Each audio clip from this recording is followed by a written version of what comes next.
آپ جب بھی حکم دیں شروع کریں۔ یا بس میں شروع کرتا ہوں۔ بسم اللہ۔ خواتین، میں ایک بار پھر آپ سب کا تہہ دل سے ممنون و مشکور ہوں اس کلام پاک کے تعلیمی درس میں، اور مجھے یہ کہتے ہوئے بڑا فخر ہے کہ آج ہمارے کچھ دوستوں نے ہمیں بتلایا کہ ان کی فرینکلن ٹاؤن شپ کے اندر کمیونیکیشن جو ان کے اسکول سے آئی تو وہ اردو میں تھی۔ ارے واہ، سبحان اللہ، اللہ، ماشاء اللہ۔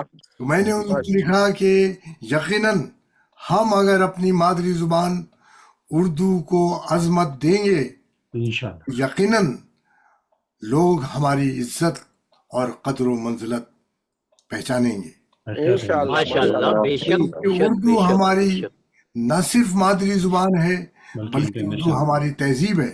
تہذیب حقیقت ہے۔ ہمارا فرض ہے کہ جو ہمارے آباء و اجداد نے سینکڑوں سال میں جو خزانہ ہمارے لیے جمع کیا ہے، ہم اپنے آنے والی نسلوں کو اطمینان سے، خوبصورتی سے اور ان کے دلوں میں شوق کے ساتھ اس کو منتقل تو کریں۔ ماشاءاللہ انشاءاللہ انشاءاللہ انشاءاللہ۔ اسی کے ساتھ میں اب مائک دے رہا ہوں ہمارے عظیم ناظم اور ہر دل عزیز جناب ڈاکٹر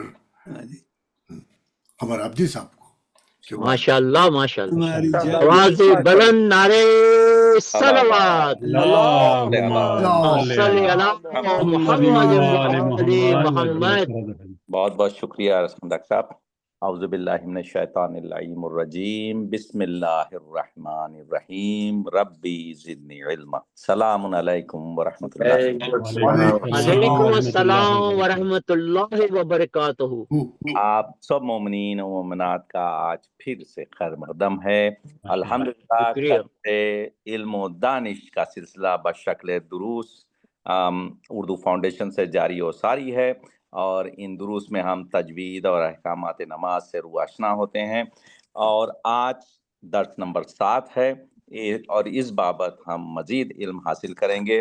اس درس کے بانی گزشتہ 2 دروس کے بانی انجینئر تعظیم کاظمی صاحب تھے، اسی طرح اس کے بھی بانی انجینئر تعظیم کاظمی صاحب۔ ماشاءاللہ ماشاءاللہ، ہم ان کے لیے دعا کرتے ہیں، ان کی مزید اضافے کے لیے کرتے ہیں، اور ایٹ دی سیم ٹائم ہم بانی ڈاکٹر غضنفر جعفری صاحب کے جو اس اردو فاؤنڈیشن کے بانی ہیں ان کا، اور سرکار حجت الاسلام کا مشکور ہیں کہ ان کی عنایات اور ان کی زحمات سے یہ پذیر ہے۔ انشاءاللہ میں گزارش کرتا ہوں انجینئر تعظیم صاحب سے کہ وہ تلاوت کلام پاک کا شرف حاصل کریں، اور ہم ایک سورہ فاتحہ سے شروع کریں گے اپنے مرحومین کو اور جملہ مرحومین ملت جاتے ہیں۔ الحمدللہ رب العالمین الرحمن اللہم صلی علی محمد و آل محمد، اللہم صلی علی الحمد بسم اللہ الرحمن الرحیم، مالک یوم الدین، صراط المستقیم، اللہ الرحمن الرحیم، بسم اللہ الرحمن الرحیم، قل اللہ قل اللہ بسم اللہ الرحمن الرحیم، اللہم صلی علی محمد، بسم اللہ الرحمن الرحیم، اللہ بسم اللہ۔ قبلہ اجازت ہے؟ بسم اللہ، آپ صاحب اجازت ہیں، بسم اللہ۔ میں آج سورہ بروج جو کہ کی تلاوت کا شرف حاصل کرتا ہوں۔ اس میں 22 آیتیں ہیں، زیادہ ہیں، لیکن میں تھوڑا سا جلدی پڑھوں گا، اور یہ بہرحال یہ ہے کہ میرا دل چاہ رہا ہے کہ میں اس کا شرف حاصل۔ ایک دفعہ درود پڑھیں محمد و اللہم صلی علی محمد و آل محمد۔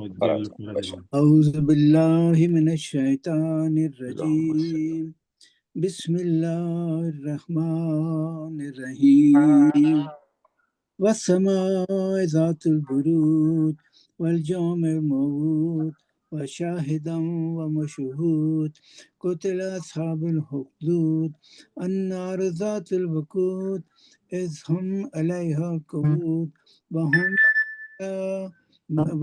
علی ما یفعلون بالمؤمنین شہود وما نقموا منہم الا ان یؤمنوا باللہ العزیز الحمید الذي له ملك السماوات والأرض والله على كل شيء شهيد إن الذين قتلوا المؤمنين والمؤمنات ثم لم يتوبوا لهم عذاب جهنم ولهم عذاب الحريق إن الذين آمنوا وعملوا الصالحات لهم جنات تجري من تحتها الأنهار ذلك الفوز الكبير إن بطش ربك لشديد إنه هو يبدئ ويعيد وهو الغفور الودود ذو العرش المجيد فعال لما يريد هل أتاك حديث الجنود فرعون وثمود بل الذين كفروا في تكذيب بل له من ورائهم محيط بل هو قرآن مجيد في لوح محفوظ صدق الله العلی العظیم. جزاک اللہ جزاک ما شاء اللہ جزاک اللہ جزاک اللہ. ابھی میں ترجمہ پیش کروں گا اردو میں. بسم اللہ الرحمن الرحیم. پناہ مانگتا ہوں میں اللہ کی شیطان مردود سے بنام خدائے رحمان الرحیم. قسم ہے برجوں والے آسمان کی اور اس دن کی جس کا وعدہ کیا گیا ہے، اور حاضر ہونے والے کی اور اس دن کی جس میں حاضری ہو. خندقوں والے ہلاک کر دیے گئے ہیں، وہ آگ تھی جو ایندھن والی ہے. جب وہ اس کے کنارے پر بیٹھے تھے اور وہ مومنین کے ساتھ روا رکھے گئے اپنے سلوک کا مشاہدہ کر رہے تھے، اور ان ایمان والوں سے وہ صرف اسی وجہ سے دشمنی رکھتے تھے کہ وہ اس اللہ پر ایمان رکھتے تھے جو بڑا غالب آنے والا قابل ستائش ہے، وہی جس کے لیے آسمانوں اور زمین کی بادشاہی ہے. قبلہ میں یہاں پہ ایک سیکنڈ کے لیے رکتا ہوں. یہ ایک آیت ہے میں آسمانوں اور زمین کا ذکر ہے. ہمارا وہ پرانا ایک سوال ہے جس میں 7 آسمان 7 زمینوں کا ہے، تو یہاں پہ بھی اللہ تعالیٰ نے اسی طریقے سے سماوات والارض کہا ہے. تو آپ کچھ تھوڑا سا اس کے بارے میں بتائیے گا جب آپ کو بیچ میں سے وقت ملے گا تو. اور اللہ کی ہر چیز پر گواہ ہے. جن لوگوں نے مومنین اور مومنات کو اذیت دی پھر تو یہ نہیں کیا کہ پھر توبہ نہیں کی، ان کے لیے یقیناً جہنم کا عذاب ہے اور ان کے لیے جلنے کا عذاب ہے.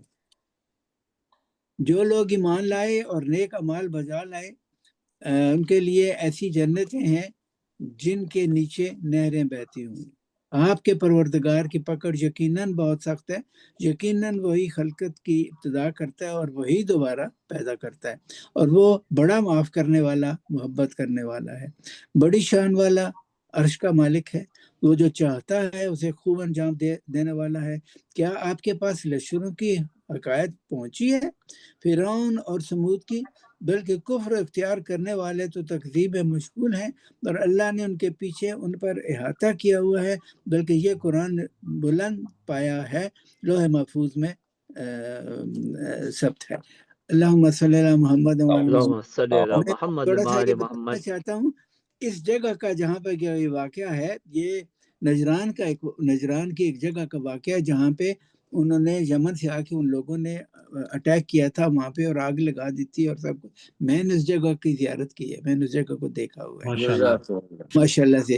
اور ماشاءاللہ وہ میں نے دیکھا وہاں پہ ان کی دیواروں کے اوپر ذوالجناح کے بنے ہوئے تھے، اور اسی طریقے سے علم بنا ہوا تھا، اور اسی طریقے سے اور چیزیں بنی ہوئی تھی.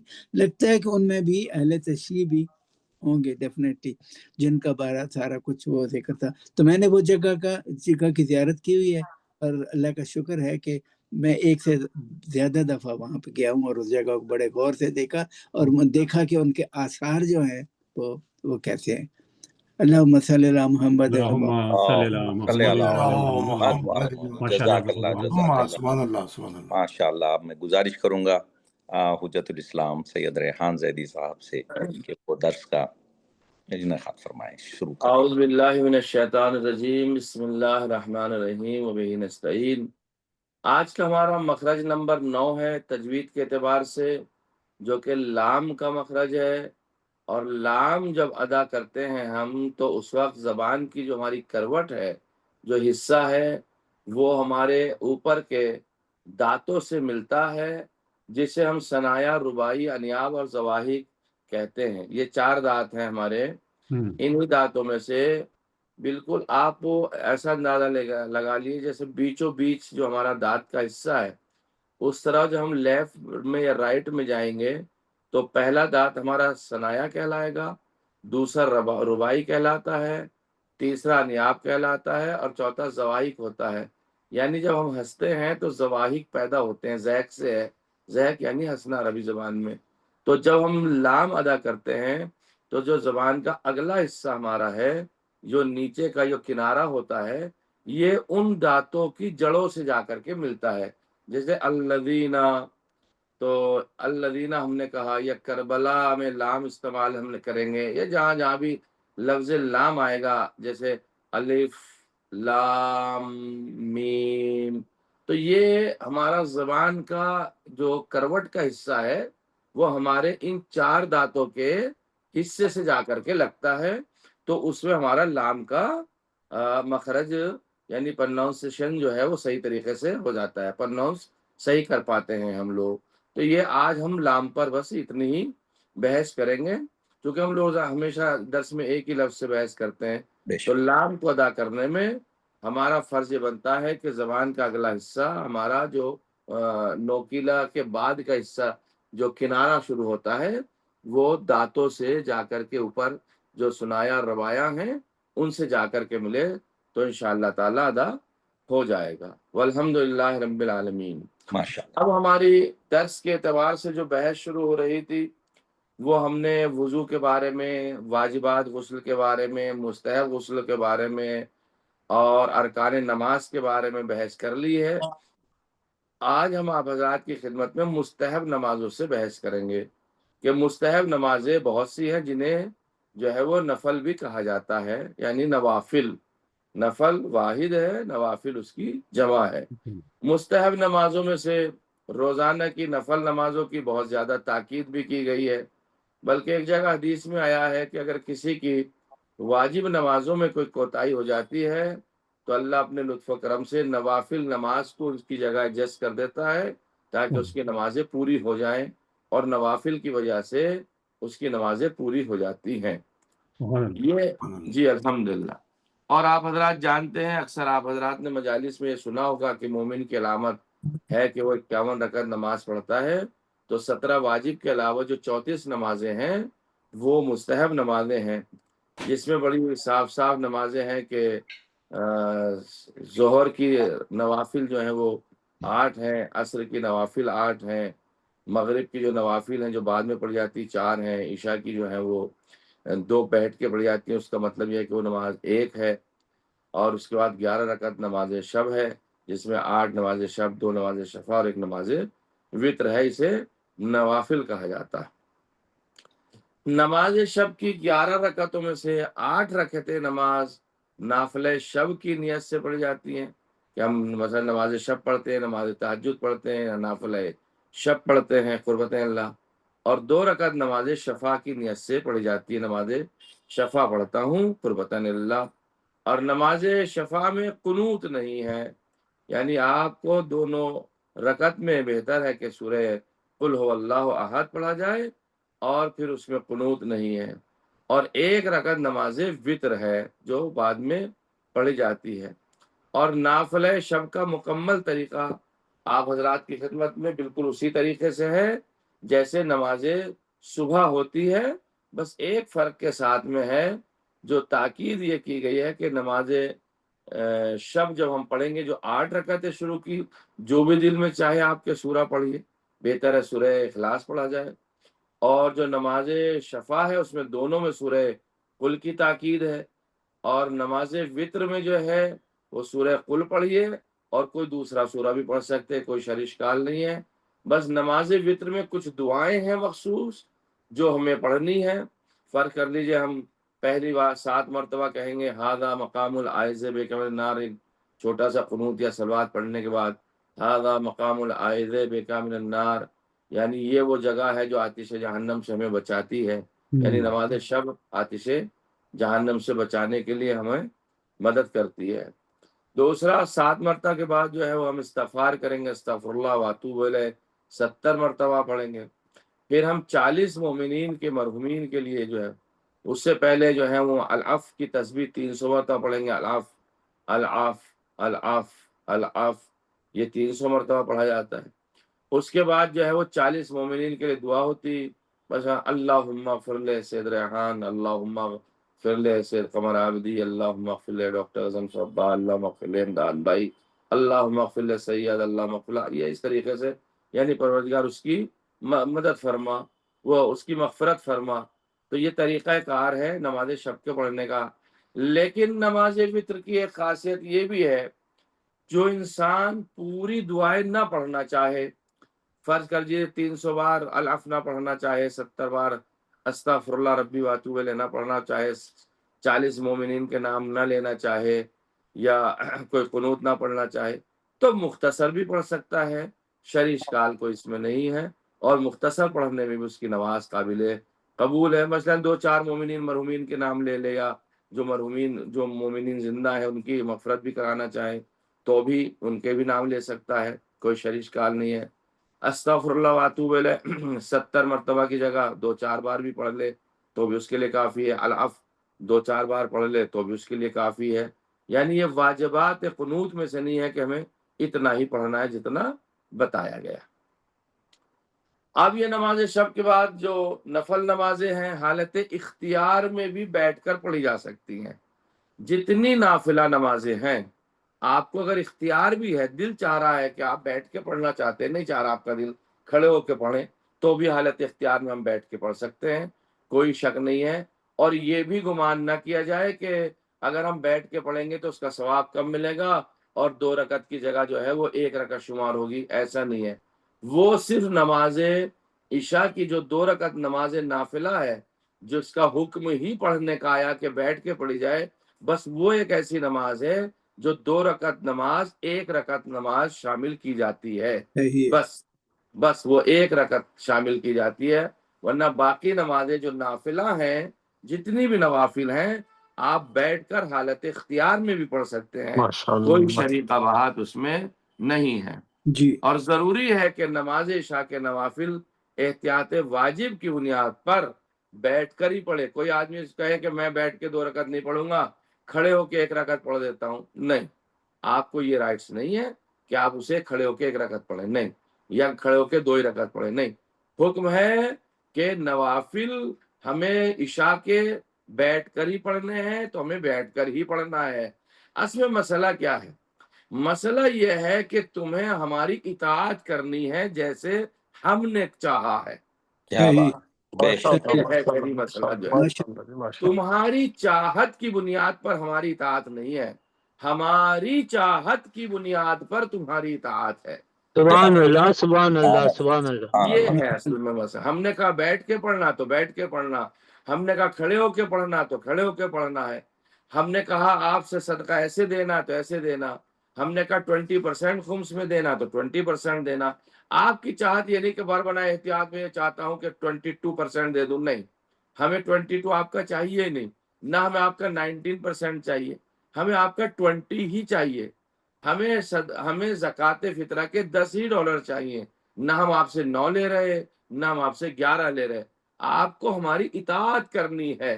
ہم نے کہا کھڑے ہو جاؤ کھڑے ہو جاؤ، ہم نے کہا بیٹھ جاؤ تو بیٹھ جاؤ، بس اسی مجسمہ کا نام ہے محمد اور علی۔ کیا بات، سبحان اللہ سبحان اللہ سبحان اللہ۔ اسی لاہ عمل کا نام ہے علی اور پیغمبر اسلام۔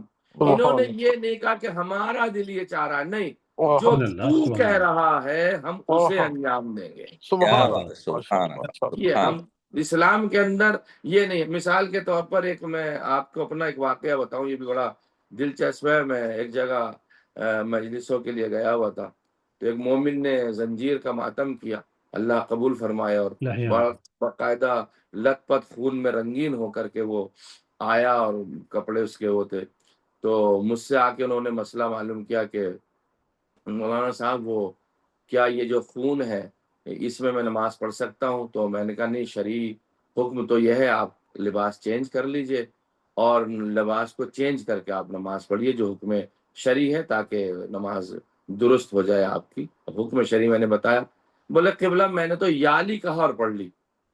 تو اب یہ دیکھیں، اسے اطاعت نہیں کہیں گے، بھائی میں نے یا لکھا اور پڑھ لی، کیا مطلب؟ یعنی آپ شریعت میں دخل دے رہے ہیں، آپ چینج کر کے. آواز آ رہی ہے آپ حضرات کو میری؟ جی جی جی جی صحیح. ہاں تو اب میں نے تو جناب یا لکھا اور پڑھ لی. اب بھائی دیکھیے، وہ مولا جانے، آپ جانے، خدا جانے وہ کرم کرنے والا ہے یا آپ کی نا علمی ہے، الگ بحث ہے.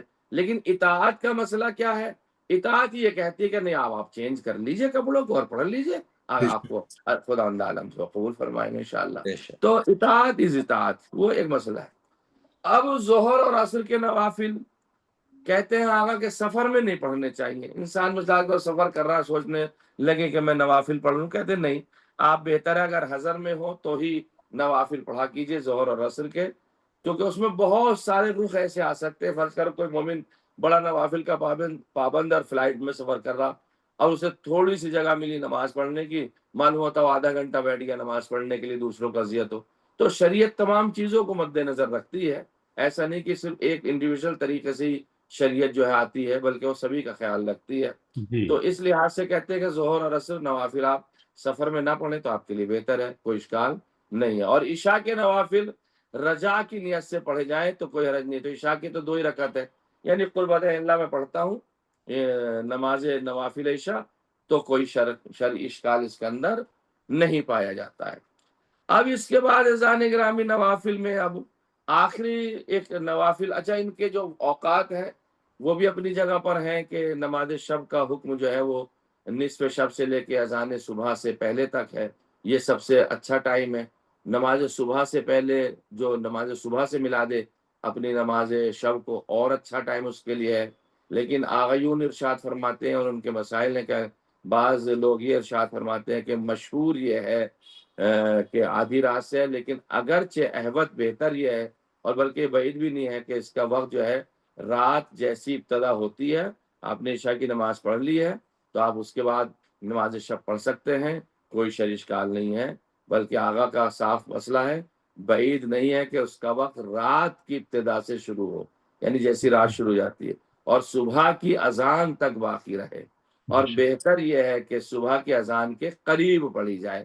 بہتر ہونا الگ ہے، لیکن وظیفے کی ادائیگی ایک الگ ہے، دونوں مسئلے الگ الگ ہیں. بہتر ہے کہ نماز صبح کے قریب پڑھ جائے، لیکن کوئی انسان نہ اٹھ سکتا ہو، کوئی پریشانی ہو، تو عشاء کے نماز کے بعد بھی نہ آپ نماز شب پڑھ کے سو سکتے ہیں. آج کی آخری نوافل میں سے ایک نماز غفیلہ ہے. اور نماز غفیلہ کی اسلام کے اندر جو ہے وہ شیعہ مذہب میں بڑی تاکید فرمائی گئی ہے. میں بس میں 2 روایت، ایک اختلافی بات میں آپ کی خدمت میں پیش کروں گا، بڑا تیزی سے وقت ہمارا گزر گیا، اور ایک میں متفقہ طور سے بات آپ کی خدمت پیش کروں گا. جو اختلافی بات ہوگی اس کو میں رد کروں گا، اور جو متفق علیہ بات ہے وہ میں آپ کی خدمت میں پیش کروں گا. ہشام ابن سالم نے امام جعفر صادق علیہ الصلوۃ والسلام اللهم صل على محمد وآل محمد. یہ روایت ہے، اور خود چھٹے امام جعفر صادق علیہ الصلوۃ والسلام نے اللهم صل على محمد وآل محمد. پیغمبر سے نقل فرمایا ہے کہ آپ نے فرمایا نماز مغرب اور عشاء کے درمیان نماز غفیلہ کو ترک نہ کرو، یعنی مغرب و عشاء کے درمیان نماز غفیلہ ضرور پڑھا کرو. لا تترکوا رکعتي الغفیلہ وہما بین العشاءین، نماز غفیلہ کو مت چھوڑو، یہ 2 نمازوں کے درمیان میں یعنی مغرب اور عشاء کے درمیان میں پڑھی جاتی ہے. اور اس کا طریقہ کار ماشاءاللہ سے آپ جانتے ہیں، اور اس کو ہشام ابن سالم نے بھی روایت بیان فرمائی ہمارے چھٹے امام سے. اور اس حدیث کی سند کو علم رجال کے ماہرین نے صحیح سند قرار دیا ہے اور کہا کہ ہاں نماز غفیلہ کی بہت زیادہ اہمیت ہے. اور مصباح میں ہشام ابن سالم نے ابی عبداللہ چھٹے امام سے روایت بیان کی، من صلی بین العشاءین رکعتین، جس نے 2 رکعت نماز مغرب اور عشاء کے درمیان میں نماز غفیلہ کی نیت سے پڑھی، یقرأ فی الاولی الحمد والظنون ذهب مغاضبا. اور جو یہ سورہ انبیاء کی آیت ہے، سورہ انبیاء میں آیت مل جائے گی کہ اس میں جس نے اس آیت کو پڑھا اور وَكَذَلِكَ نُنْجِي الْمُؤْمِنِينَ تک، اور پھر دوسری رکعت میں الحمد اور وَعِنْدَهُ مَفَاتِحُ الْغَیْبِ پڑھا، تو اور اس کے بعد پھر اس نے دعائے قنوت پڑھا کہ اللہم انی اسألک مفاتیح الغیب. اب یہ قنوت پڑھنے کے بعد پھر اس نے اپنی حاجت کو طلب کیا. اب امام کا جملہ سنی، امام کیا ارشاد فرماتے ہیں، وَسَأَلَهُ اللَّهُ حَاجَتَهُ آتاہ اللہ ما سالا۔ اب ان تمام اس نماز کو پڑھنے کے بعد میں جب بندہ اپنے اللہ سے دعا طلب کرے گا تو خدا عالم اسے ضرور عطا فرمائے گا جو اس نے اللہ سے سوال کیا ہے۔ سبحان اللہ۔ یہ روایت جو ہے وسائل الشیعہ جلد نمبر 8 صفحہ نمبر 121 پر بھی ہے، اور منہاج النجاح میں بھی یہ روایت آئی ہے، اور بہت سے افراد نے یہ اس روایت کو بیان فرمایا ہے، اور نماز الفیلہ کی اہمیت ہے، یہ اتفاقی روایت۔ میں ایک بات آپ کی خدمت میں جو بڑی مشہور ہے، میرا یہ عقیدہ نہیں ہے اور نہ میں اس بات کا قائل ہوں، لیکن بعض افراد ممبر سے اس بات کو نماز غفیلہ کی تاکید کے لیے اور نماز غفیلہ کے ثواب کے لیے اس بات کو پڑھتے ہیں، جسے ہمارے اکثر علماء نے، میں اس کو آپ کو ابھی بتا رہا ہوں کہ کس طریقے سے ان کا انکار کیا۔ وہ لوگ کہتے ہیں کہ یزید ابن معاویہ نے لعنت اللہ علیہ امام حسین کی شہادت پر رائے عامہ کو اپنے خلاف جب دیکھا تو امام سجاد سے سوال کیا کہ اس کے لیے کیا توبہ ممکن ہے، الیاذ باللہ استغفر اللہ، یعنی امام حسین کو قتل کرنے کے بعد کیا توبہ ممکن ہے؟ یہ مشہور ہے، اس لیے میں آپ حضرات کو سنا رہا ہوں، میرا اس سے کوئی تعلق نہیں۔ اور نجات کا کیا کوئی راستہ ہے؟ تو امام سجاد نے فرمایا کہ اگر تم نماز غفیلہ پڑھو تو خدا تمہیں نجات دے دے گا، یعنی یہ امام کی طرف نسبت دیتے لوگ اپنی اس اہمیت بتانے کے لیے کاموں کا، یہ اس طریقے۔ تو حضرت زینب سلام اللہ علیہ نے امام سجاد سے عرض کیا، بابا اپنے بابا کے قاتل کو، اے سجاد سے کہا آیا تم اپنے بابا کے قاتل کو توبہ کرنے کا طریقہ بتا رہے ہو؟ تو امام سجاد نے کہا پھوپھی اماں وہ اس نماز کو ادا کرنے میں کبھی زندگی میں کامیاب نہیں ہوگا، یعنی اللہ اسے توفیق ہی نہیں دے گا کہ 2 رکعت نماز پڑھ لے۔ ہاں، اب یہ نقل معتبر جو ہے نا، یہ جوامع حدیثی میں اصل میں موجود ہی نہیں ہے، جو حدیثوں کی کتابیں ہیں یہ واقعہ موجود ہی نہیں ہے، اور اس کا مضمون بھی قابل اعتراض ہے، لیکن بعض افراد اس کو پڑھتے ہیں، تو میں نے اس کی اس لیے نفی کر رہا ہوں کہ اس پہ اعتبار آپ نہ کیجیے گا۔ لیکن ایک جملہ اگر ایسا ہو تو امام نے جو یہ شرط لگائی کہ اللہ اسے توفیق نہیں دے گا کہ وہ نماز پڑھے، تو اس کا مقصد یہ کہ نماز غفیلہ کو توفیق ہے اللہ کی جانب سے، اگر ایسا ہو تو لہذا یہ روایت جب کبھی سنا کرے تو اس کی طرف زیادہ توجہ نہ دیا کیجیے گا، یہ ہمارے یہاں روایت نہیں پائی جاتی، نہ حدیثوں میں پائی جاتی، ہم اس کی نفی کرتے ہیں اور ہمارے علماء بھی اس کی نفی کرتے ہیں۔ والحمدللہ رب العالمین، خدا عالم کی بارگاہ میں دعا کرتا ہوں کہ پروردگار ہمیں نوافل پڑھنے کی توفیق عطا فرمائے، آمین اور آمین نوافل آمین۔ زیادہ سے زیادہ ادا کرنے کی توفیق عطا فرمائے۔ جناب انجینئر صاحب کا ایک مسئلہ تھا کاظمی صاحب کا کہ وہ الارض اور السماوات کا، اس پہ کافی بحثیں ہو چکی ہیں، مجھے بھی کہیں سے مطمئن جواب نہ مل سکا، لہذا میں بھی مطمئن جواب آپ کی خدمت میں نہیں دے سکتا ہوں۔ جو بحثیں ہوئی تھی ان میں یہ بات آ چکی تھی کہ الارض کیوں کہا، سماوات کیوں کہا، انشاءاللہ آپ کہیں اور اس کے بارے میں ذرا دیکھ لیجیے، اگر کہیں اور مل سکتا ہو، میں اس بات سے قاصر ہوں، مجھے کہیں ایسی چیز ملی نہیں ہے۔ والحمدللہ رب العالمین، اللہ سے دعا ہے کہ پروردگار آپ حضرات کو جزائے خیر عطا فرمائے، ہمارے سبھی کے مرحومین کی مغفرت فرمائے، ہمارے انجینئر تعظیم صاحب آپ کے آج کے بانی ہیں، اللہ انہیں صحت و سلامتی عطا فرمائے، اپنے مومنین درس میں شامل ہیں، سب کو اللہ صحت و سلامتی عطا فرمائے، ان کے مرحومین کی، ہمارے سبھی کے مرحومین کی، آپ کے مرحومین کی اللہ مغفرت فرمائے، ہمارے ڈاکٹر غضنفر صاحب، قمر بھائی اور دیگر مومنین جو کوشاں ہیں اور شریک ہیں، سبھی کے توفیقات میں اضافہ فرمائے، ہمیں خلوص دل سے اس عبادت کو ہماری قبول فرما، ہمارا شمار بھی ان فقہا میں شمار کرنا جو روز محشر فقیہ شمار کیے جائیں گے۔ الحمدللہ رب العالمین۔ ایک سورہ فاتحہ کی التماس کروں گا میں جناب انجینئر تعظیم کاظمی صاحب کے مرحومین کے لیے، آپ اپنے مرحومین کے لیے، میری والدہ کے لیے، اور تمام ملت بسم اللہ الرحمن الرحیم، الحمدللہ بالعالمین، مالک یوم الدین، ایاک نعبد و ایاک نستعین، بسم اللہ الرحمن الرحیم۔ نعرہ حیدری، یا علی حق علی حق علی حق علی۔